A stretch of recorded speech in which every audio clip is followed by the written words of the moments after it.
Good. Thank you, Mike. Joining us now to discuss, founder and CEO of Reach Out Technology and cyber attack expert, Rick Jordan.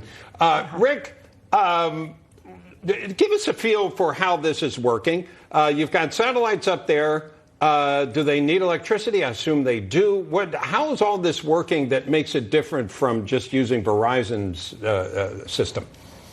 Sure, Bob. Hi. With StarLink, it's pretty amazing because Elon's building this mega constellation really to cover the world, but it was great that he responded to the president's call for help and just activated everything over the Ukraine, sent the terminals. Yes, these terminals do require electricity.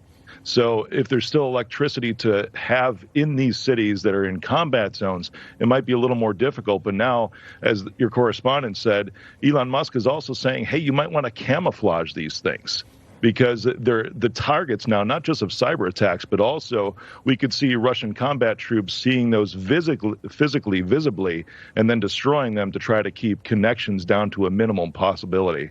And how easy would that be? Either cyber targeting or targeting, as you just said, from the ground into space?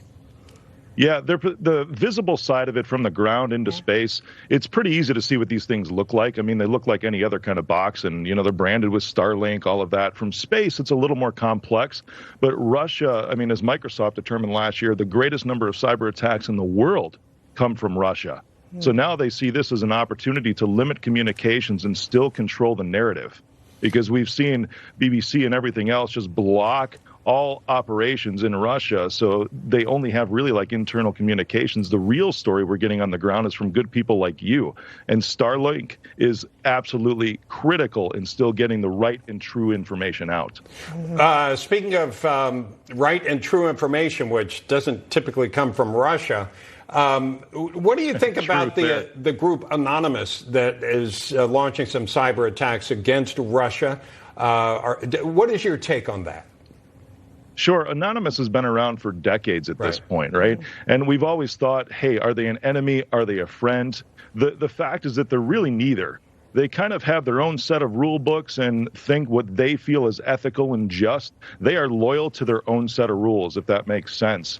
And now it could be almost like the enemy of my enemy could be my friend in this circumstance. So they're carrying out the attacks on Russia, the cyber attacks. That's awesome. But Russia, in return, there's regular civilians that are popping up now that might work for state-run cybersecurity agencies in Russia. And now they're entering the cyber war against Ukraine, just on their own volition, not with orders from superiors or anything like that. They're just doing this on their own. And you're seeing this in the Ukraine, too, that there's civilians cropping up and fighting the war from a cyber front. It's pretty interesting. But Anonymous, they seem to be on the rest of the world side this time.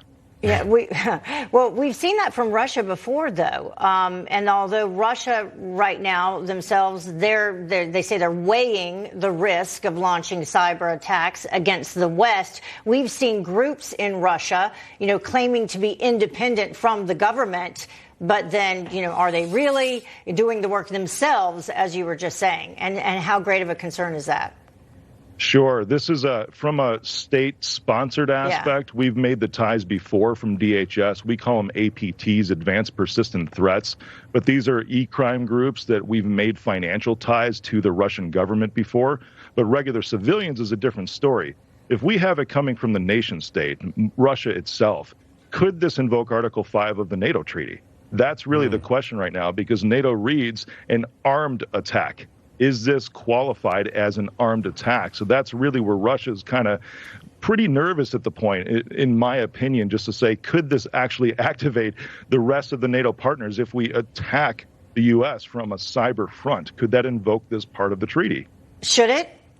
You're an expert. What do you think? Personally, I believe that it would, because I've said time and time and again now that cyber warfare is just as dangerous as nuclear warfare in 2022. You can cripple critical infrastructure without any civilian casualties and walk right in and even cause chaos, psychological warfare. It's just as bad as firing a nuke would be. Wow. Well, Putin has said he would consider a cyber attack an act of war, trying to threaten the West.